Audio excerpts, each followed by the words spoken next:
everyone, my name is Nuria and this is my sewing journey. And for today's video, I'm going to show you how to make this blouse.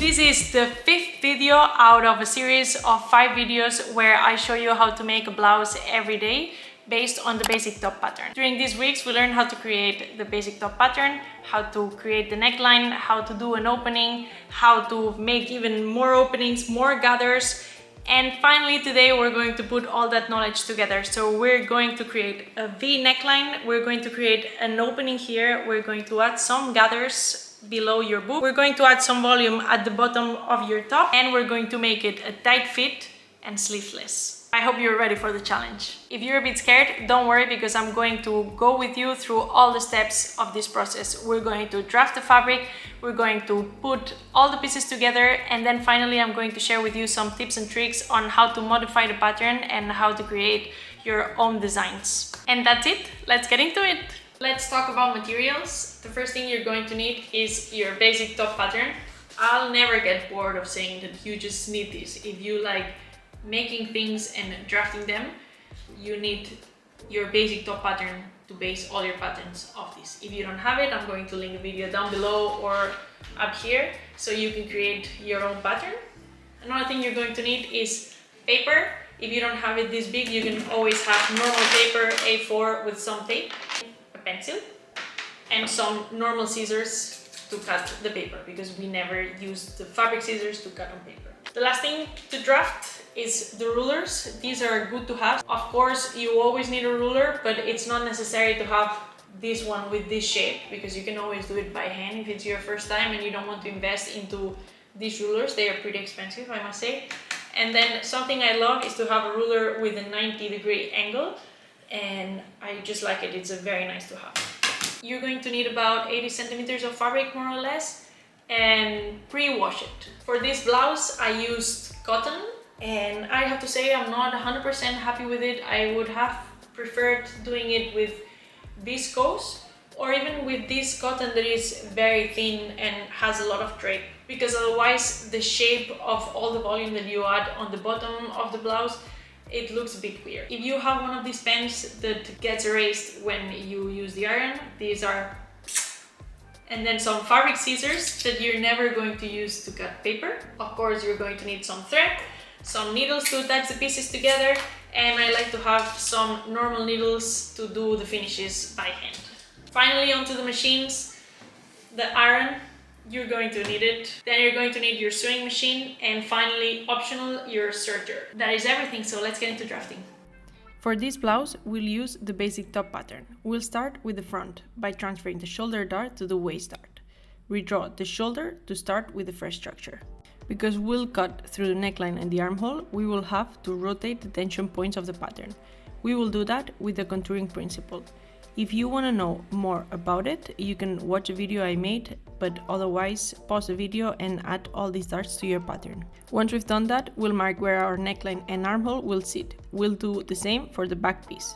Next, we will mark the separation between top and bottom for both front and back patterns. Starting with the front, we'll separate top and bottom, and we'll focus on the top part. We will transfer all the darts to the waist dart.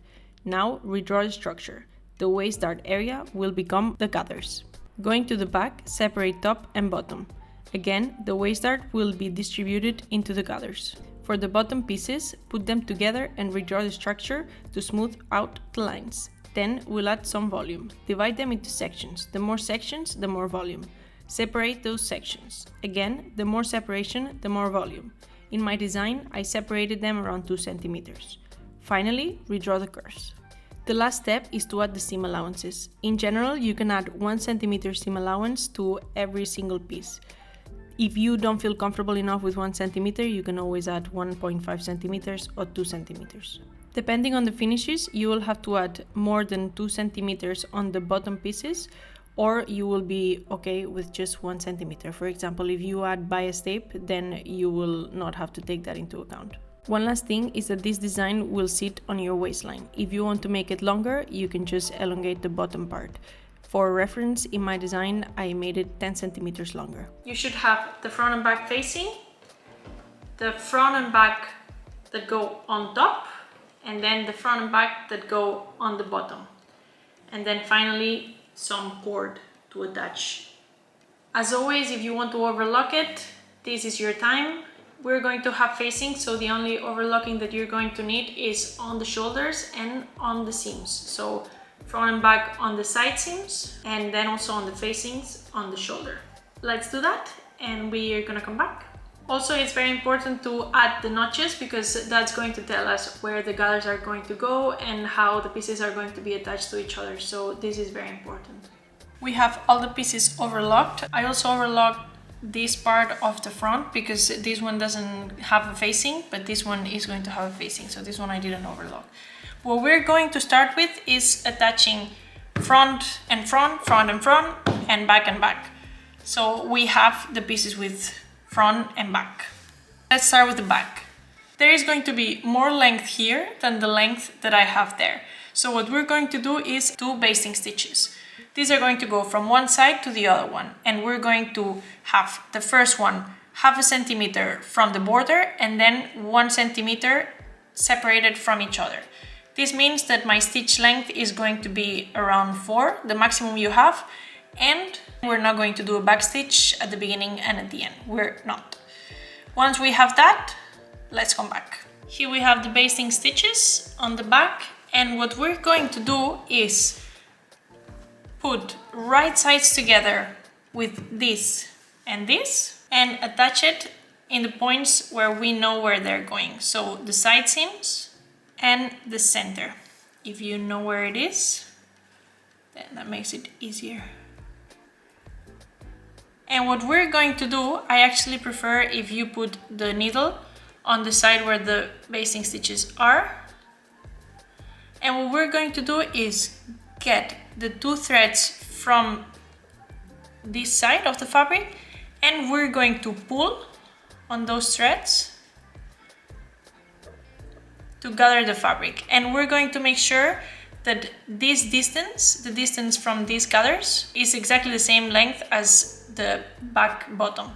And once we know that, we're going to secure it. We can go around this pin and we're going to secure it so it doesn't move.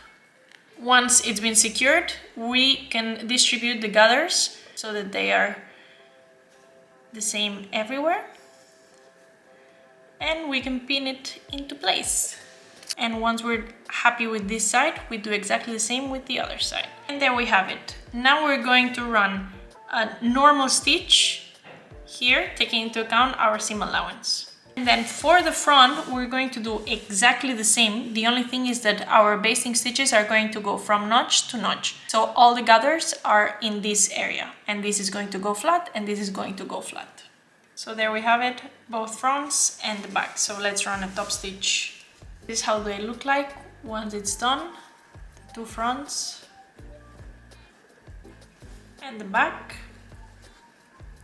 And what we have to do now is finish this. We have 2 options. The easiest one is just to overlock or run a zigzag stitch all over here and then make it flat towards the top part.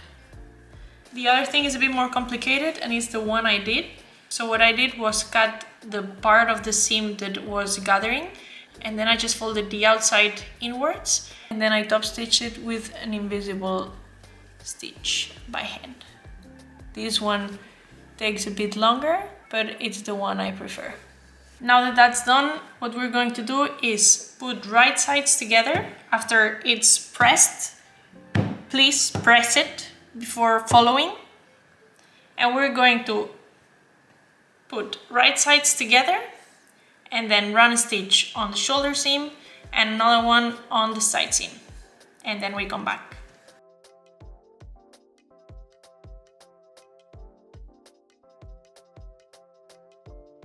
We're done pressing the seams. Now it's nice. And the last thing we have to do is attach the facing. So we're going to sew along the shoulder seams. We're going to press flat and we're going to come back. So we have this right side and we have the facing, and we're going to hold it on the points we know that should match each other. So we have three options. This one is the typical cord that you can buy in your fabric store, or you can also use any yarn of some kind. The second thing is the bias tape. This is kind of what we did for blouse number 1. And what you can do, bias tape is something that opens and it's separated into fourths. And what you can do is just fold it and then fold it in the middle and add a top stitch here. I like to use bias tape when the cord is too small, because if it's less than 1 centimeter, it's very difficult to create, and I normally go for bias tape. The third method is using your own fabric, and there are multiple ways on how you can turn it around. You can use these kind of tools.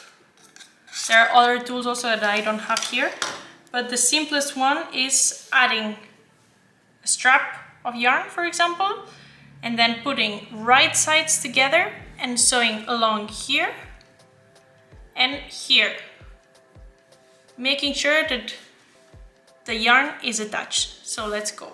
This is how it should look like. And then what we're going to do is trim a little bit these edges here. And it's as simple as pulling from this side.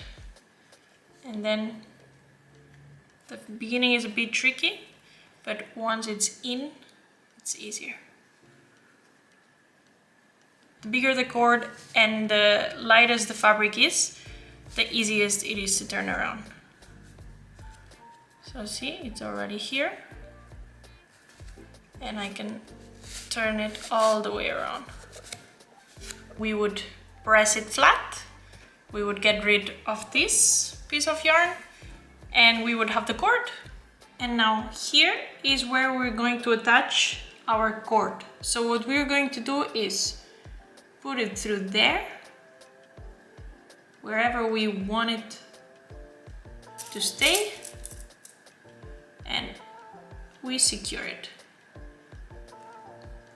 And we do that on both sides. And with that, we're going to run a stitch around the facing. We run the stitch around, and what we're going to do is get rid of this extra cord, get rid of these threads, and then snip along this angle here so we can fold it easily. 1 and 2. And the last thing is that this back line is round, so what we're going to have to do is add some snippets here so that when we turn it inside out, it doesn't create pull lines. And finally, we're going to press it like this and fold it and press it again. We're done turning it around, and now the only thing we have left are the finishes. So see this rough end here? What I did is basically turn it like that and then top stitch here. It looks a bit weird if you stop the top stitch here, so you can go all the way and top stitch all around your facing if you like that. And to finish the facing, what I did was fold it 1 centimeter inwards so that you don't see the seams, and then you finish it with an invisible stitch, which means that you get some threads from this part of the garment, and then diagonally you go and you get some threads of the facing, and then diagonally again you go and you zigzag. There's more information on the blouses from the other days. And the same holds for the bottom part. So you can either overlock it and then fold it once and top stitch it, or what you can do is fold it once and then fold it twice. As for the armholes, there are different type of finishes using bias tape. So the bias tape is this kind of thread that I showed you before, and what you would do is open it all the way and then attach it here and sew along the first of the folds. Sew along, and then once that's done, then I have an example here of how it looks like. You would attach it like this, and then you would fold it all the way and then you would fold it again like that. So then it would stay like this, and then you would be able to do a stitch in the ditch, which means that you add a stitch exactly in the line between the bias tape and your garment. The last option, which is the one that I used, is adding a facing to the sleeve. I have the facing from the neckline and then the facing from the sleeve. The procedure is exactly the same as we followed for the facing, and it's a bit more work because then I also like to finish it by hand, otherwise you would have a weird top stitch here. But again, if you do a very small facing and you top stitch it, then it also looks normal. Those are the options and we're done! We're finally done with this series, and now I'm gonna share with you for one last time some tips and tricks on how to modify this pattern to create any design that you want, that makes you happy, that whatever you want, you can create it after this one, I'm sure. I showed you how to create this kind of opening, so with bias tape or with cord or with something like that, that it's gonna be flowy and open here on the bottom, because I think this is the trendy one.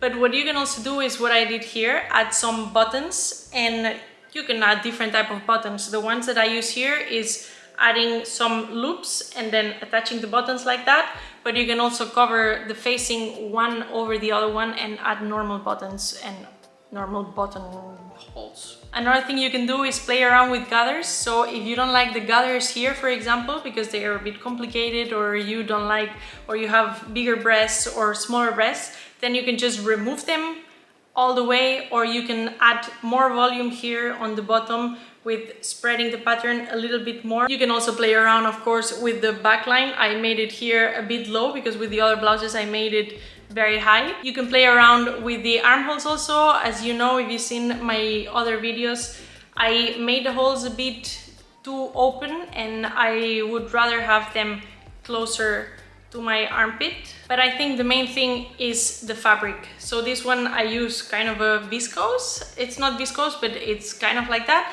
And for this one I use cotton. Cotton is very sturdy, so when I show you like this gets opened and looks a bit weird. While on this one, well, I have the bias tape here and maybe it also looks a bit weird, but it's more flowy, it falls better, you know? So make sure that depending on what kind of design you want to create, you take into account the fabric, because this one was cut the same way and the armhole of the cotton sits way better than this one, for example.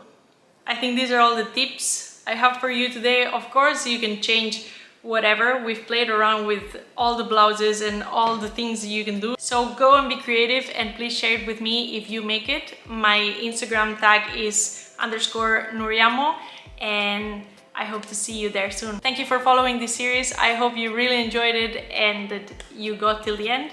And I'll see you guys on my next video. Bye bye!